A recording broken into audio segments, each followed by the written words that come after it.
Learning how to use wood and smoke to infuse flavor in your barbecue can be kind of a daunting thing, especially if you're a beginner. But learning how to master it can completely change how your food tastes. In this video, we're going to talk about the different types of wood and the flavors that they infuse in your food. And then we'll also talk about the do's and don'ts of smoking and how to get people reaching back for more when you barbecue. Let's dive in.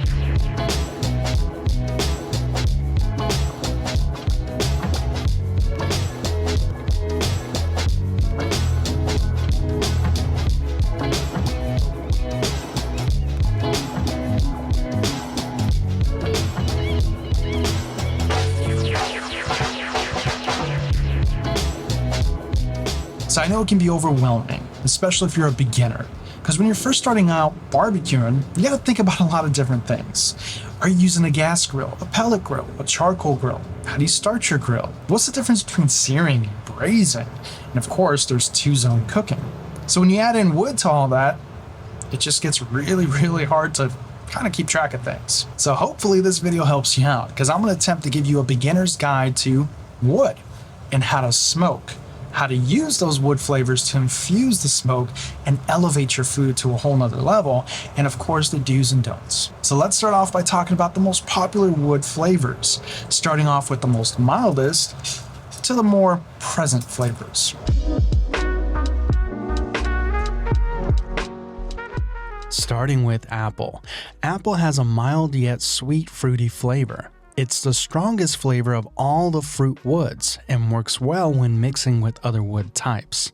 Apple smoke flavors take a while to penetrate the meat, so anticipate several hours of smoking.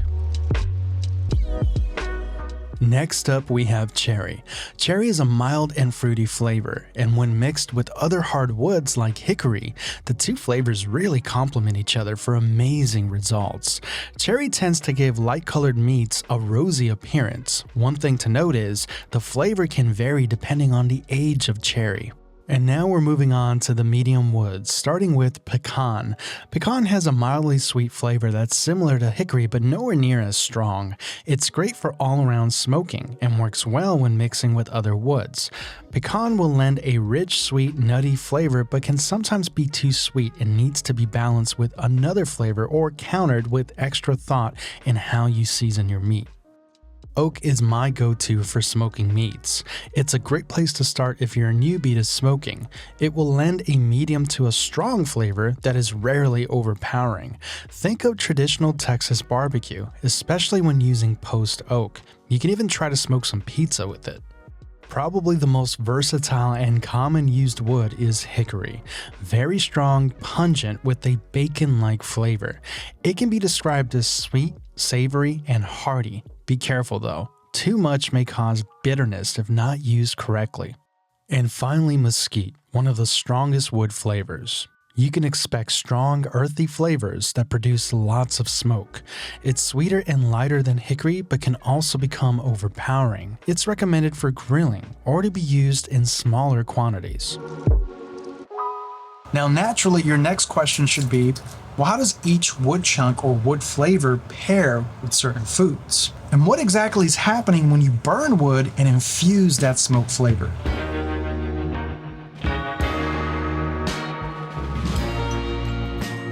Smoking is the process by which we achieve those delightful flavors. The smoke created from burning hard woods breaks down into cellulose. This cellulose turns into sugar, which caramelizes, creating flavors.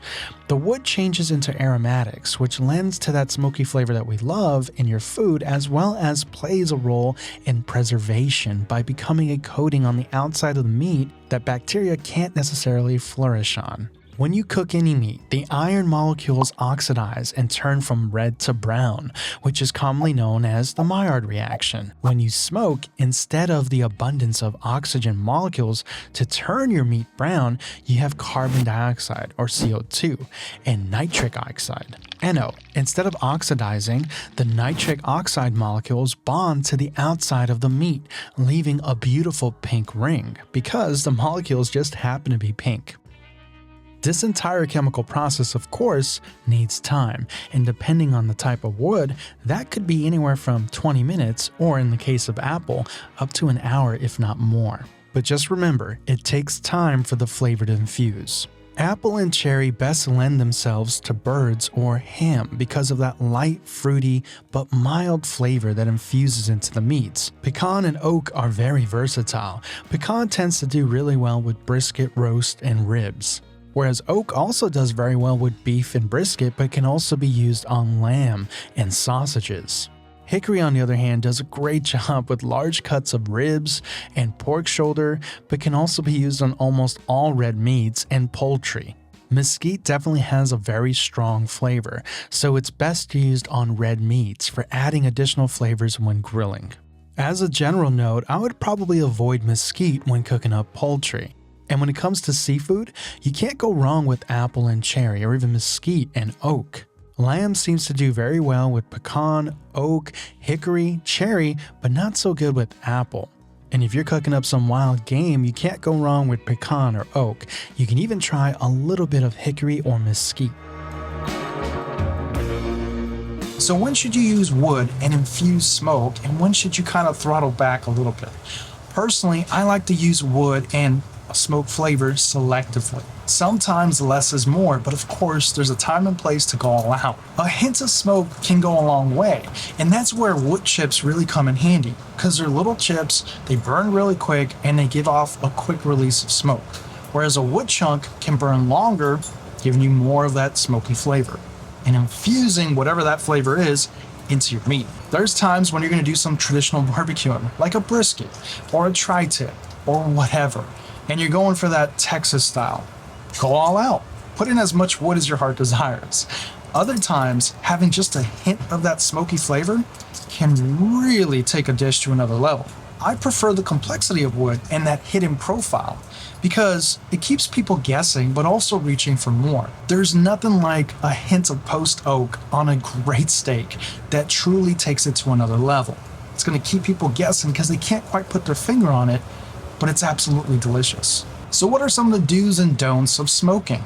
Should you soak your wood in water before throwing it in the fire? And what's the deal with toxic smoke? What's the difference between white, gray, and blue smoke? Let's talk about it a little bit more. So does pre-soaking your wood chips or wood chunks for a few hours prolong or improve the smoking process? Absolutely not. This is actually a huge myth, and the proof is in the weight. You don't believe me? Try it out for yourself. Pre-weigh your dry wood chunks or wood chips, and then weigh them after you've soaked them for a few hours. And you'll see, by average, your large wood chunks have only gained about 3% of weight, and your smaller wood chips have only gained about 6% of weight. That's not very much. The chips will naturally absorb a bit more water because they have so much more surface area than the chunks. And there's also another experiment you can do at home. The proof is also in the coloring. Take your pre-soaked wood, you can even use dyes to help as a visual aid, and then take a cross-sectional cut of that wood, and you'll see that the water hasn't really penetrated very deep at all, leaving the core bone dry. So what happens to wet wood on a grill? This is actually another good reason not to soak your wood, because if you toss dripping wet wood on hot coals, the water will cool off the coals. And the key to good cooking is controlling your temperatures.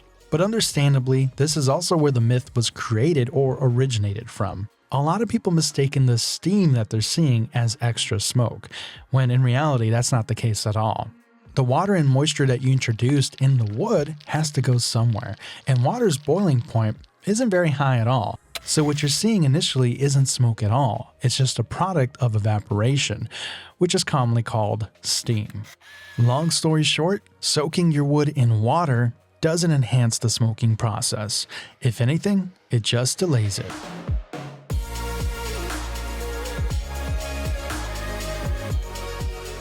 So what's the difference between clean smoke and dirty smoke? Well, we've already learned that smoking is a combination of fuel, oxygen, and heat, and you're always trying to find that equilibrium. Basically, when combustion happens, early combustion, like when you're starting your chimney starter, you're gonna see thick black, white, or gray smoke. That's bad, dirty smoke.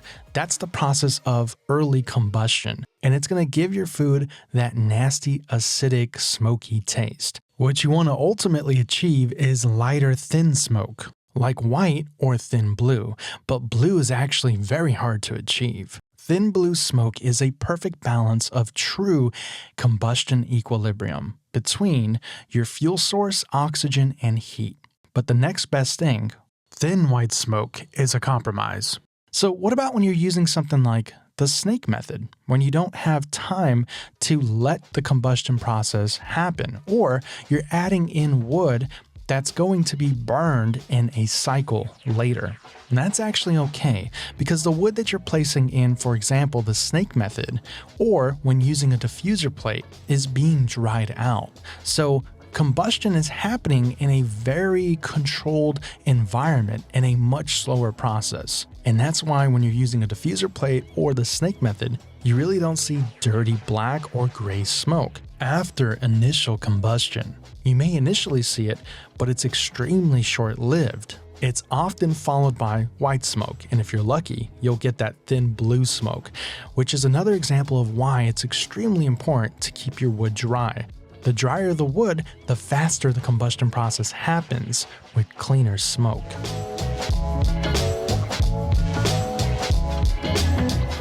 That's basically it. Don't be afraid of the world of wood and smoking and enjoying those hidden profiles. Have fun with it. There's no rule that says you can't mix and match. Or use wood that might be common on, let's say, chicken, but using it on beef or vice versa. And you can always combine wood to make your own flavors. That's it for me, guys. If you found this video informative, please consider subscribing, and I'll see you on the next video.